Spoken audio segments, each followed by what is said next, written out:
Hello everyone, welcome back to the channel. अगर agricultural land को आपने सेल किया हुआ है तो उस पे इनकम टैक्स जीरो पे करना होगा। कैसे पे करना होगा इस वीडियो में हम जानने वाले हैं। ये जो भी रूल मैं आपको बताऊंगा ये टैक्स ईयर 26-27 के लिए एप्लीकेबल होगा, क्योंकि आप सभी लोग को पता है कि 1 अप्रैल 2026 से न्यू इनकम टैक्स एक्ट 2025 लागू हो चुका है। तो यहाँ पे जो भी एक्सप्लेनेशन हम सीखने वाले हैं वो सब as per income tax act 2025 होने वाला है। अब जो एग्रीकल्चरल लैंड आप सेल करते हैं वो दो टाइप्स के होते हैं। एक होता है अर्बन एग्रीकल्चरल लैंड, मतलब जो शहरी क्षेत्रों में आपने बेचा है। दूसरा होता है रूरल एग्रीकल्चर यानी ग्रामीण क्षेत्रों में। अब नॉर्मली इनकम टैक्स आपको कैपिटल गेन या प्रॉफिट पे आपको गवर्नमेंट को देना होता है, और ये जो कैपिटल गेन और प्रॉफिट होती है सेल वैल्यू में से बाई वैल्यू को माइनस कर दिया जाता है।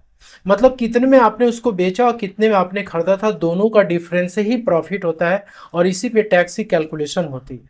तो रूरल एग्रीकल्चरल लैंड हो या अर्बन एग्रीकल्चरल लैंड हो, दोनों का टैक्स ट्रीटमेंट अलग अलग होता है। अब इनकम टैक्स में इन लैंड या प्लॉट को सेल करने पे यदि गवर्नमेंट को टैक्स वसूलना है तो उसको कैपिटल एसेट्स की तरह ट्रीट होना जरूरी है।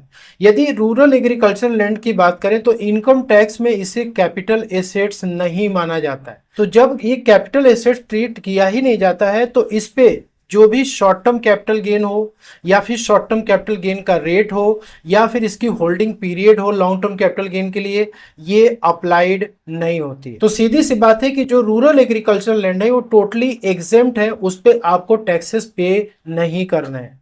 अब रूरल एग्रीकल्चर लैंड को जब आप सेल करते हैं तो सिंस कि ये टोटली एग्जेम्प्ट है, आपको इनकम टैक्स रिटर्न में शेड्यूल ईआई में रूरल एग्रीकल्चर लैंड का जो भी आपने सेल किया उसकी डिटेल्स आपको फिलअप करनी पड़ती। अब अर्बन एग्रीकल्चर लैंड की यदि बात करें तो इसको कैपिटल एसेट्स माना जाता है। अब अर्बन एग्रीकल्चर लैंड को बेचने पे आपको जो कैपिटल गेन होती है वो शॉर्ट टर्म भी हो सकती है, लॉन्ग टर्म भी हो सकती है। शॉर्ट टर्म के केस में होता है कि आपने एग्रीकल्चर लैंड को 24 मंथ्स के अंदर क्या किया, आपने सेल कर दिया, तो जो भी उस पर गेन आएगा वो होगा आपका शॉर्ट टर्म कैपिटल गेन।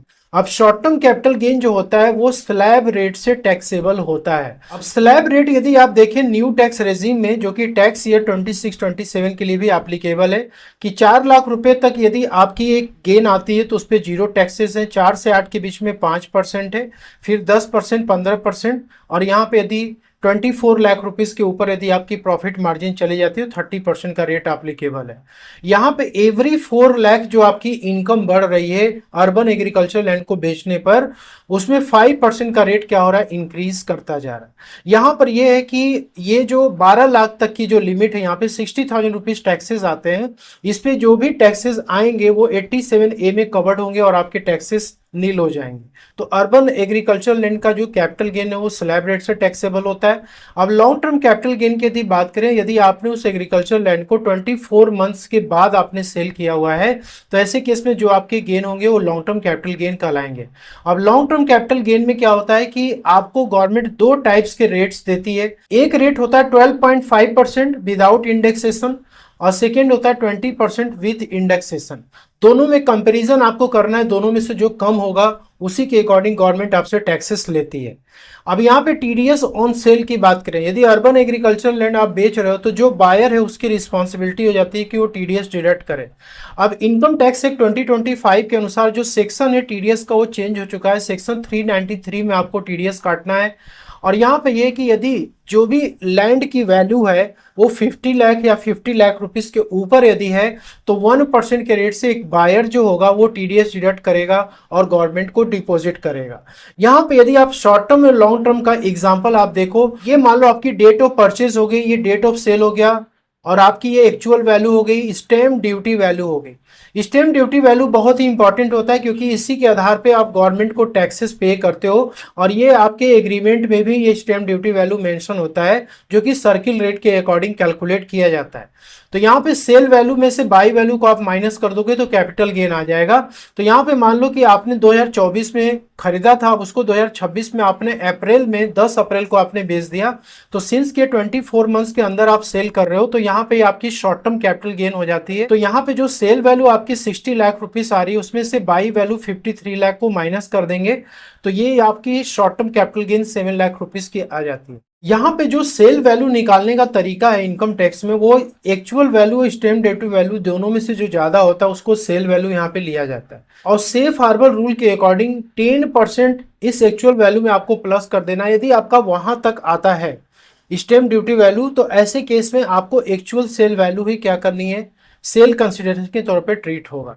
जैसे यहाँ पे 10% आपने ऐड कर दिया तो 66 लाख रुपीस हो गया, स्टैम्प ड्यूटी वैल्यू भी 66 लाख है।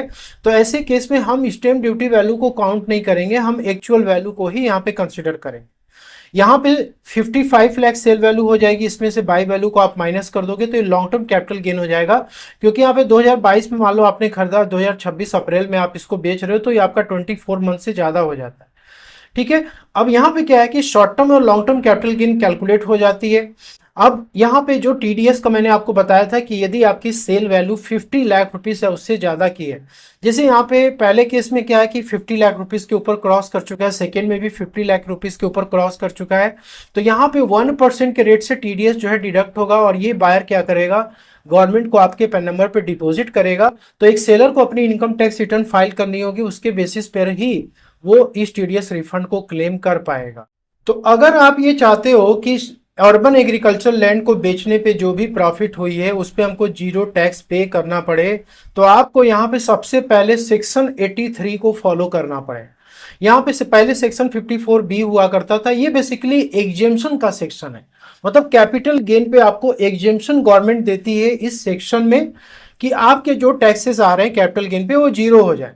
तो पहला कंडीशन यहाँ पे ये है सेक्शन 83 का कि आपने जो एग्रीकल्चरल लैंड सेल किया है अर्बन एरिया में, यदि आप उसको री इन्वेस्ट कर देते हो, अब ये एग्रीकल्चरल लैंड आपकी अर्बन भी हो सकती है या फिर रूरल भी हो सकती है, आप यदि उसको री इन्वेस्ट कर देते हो तो आपको यहाँ पे एग्जेम्पशन मिल जाएगा। कंडीशन यहाँ पे है कि ये जो सेक्शन है इंडिविजुअल एचयूएफ के ऊपर एप्लीकेबल है। सेकेंड कंडीशन ये है कि जो आपने जमीन बेची है एग्रीकल्चर वाली वो 2 साल तक एग्रीकल्चर पर्पज के लिए यूज होनी चाहिए। और थर्ड यहाँ पे ये है कि आप जो कैपिटल गेन आपको हुआ है सेल करने से उसको आपको रूरल या अर्बन एग्रीकल्चर लैंड में री इन्वेस्ट कर देना है। और यहाँ पे ये कि जो टाइम फ्रेम है री इन्वेस्ट करने का, जिस डेट को आपने सेल किया है उसके 2 साल के अंदर आपको क्या करना है, री इन्वेस्टमेंट करना है। थर्ड यहाँ पे है कि आपने यदि जो नया वाला एग्रीकल्चर लैंड आप खरीद रहे हो उसको आपको 3 साल तक होल्ड करके रखना है। 3 साल के अंदर यदि आप बेच दोगे तो ये एग्जेम्पशन लैप्स हो जाएगा, आपको टैक्सेस पे करने पड़े। सेकेंड यहाँ पे ये है कि आपका एग्रीकल्चर लैंड यदि गवर्नमेंट कंपलसरी क्या करती है, एक्वायर कर लेती है। कभी कभी गवर्नमेंट के कुछ प्रोजेक्ट होते हैं जिसमें कि आपके जो अर्बन एग्रीकल्चर लैंड होते हैं वो गवर्नमेंट, स्टेट गवर्नमेंट क्या करती है, ले लेती है या सेंट्रल गवर्नमेंट ले लेती है। तो ऐसे केस में आपको सेक्शन 11 शेड्यूल 2, जो कि पहले सेक्शन 1037 हुआ करता था लेकिन अब न्यू इनकम टैक्स में ये वाला सेक्शन एप्लीकेबल है। यहां पर आपके जितने भी कैपिटल गेन आएगी वो 100% एग्जेम्प्ट होने वाली है, कोई टैक्सेस आपको नहीं देना होगा।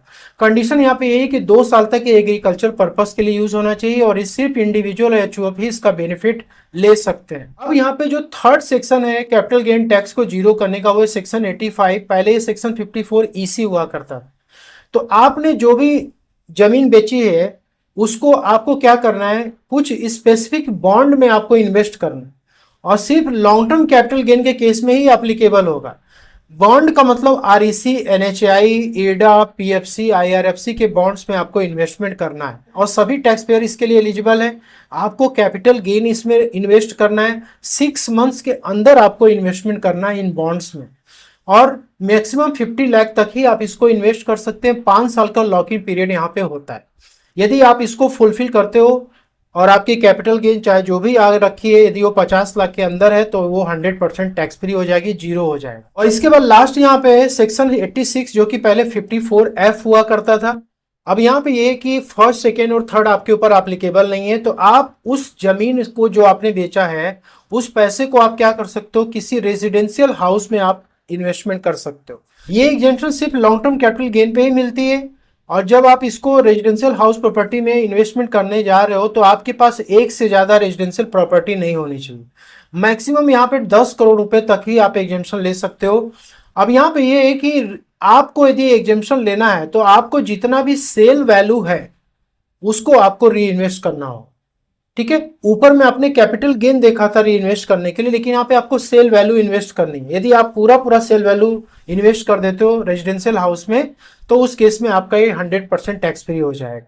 और कंडीशन ये है कि आप एक साल के पहले, मतलब जिस डेट को आपने सेल किया उसके एक साल पहले ही आपने रेजिडेंशियल प्रॉपर्टी खरीद लिया, या फिर आपने जब बेचा उसके 2 साल के अंदर आप क्या कर रहे हो, आप खरीद रहे हो, या फिर आप कंस्ट्रक्ट कर रहे हो तो 3 साल के अंदर आप जो है कंस्ट्रक्ट उसको करा लो, तो आपको ये बेनिफिट मिल जाएगा। अब यहाँ पे बहुत सारे लोगों का एक क्वेश्चन होता है कि sir income tax return file करने से पहले हमारा ये जो पैसा है कैपिटल गेन का वो यूज नहीं हो पाया, हमें जो है प्रॉपर्टी खरीदनी है या बॉन्ड में इन्वेस्टमेंट करना है या फिर हमें एग्रीकल्चर लैंड में इन्वेस्टमेंट करना है, लेकिन जो आईटीआर फाइलिंग की डेट है वो बहुत नजदीक है, तो ऐसे केस में हम क्या कर सकते हैं?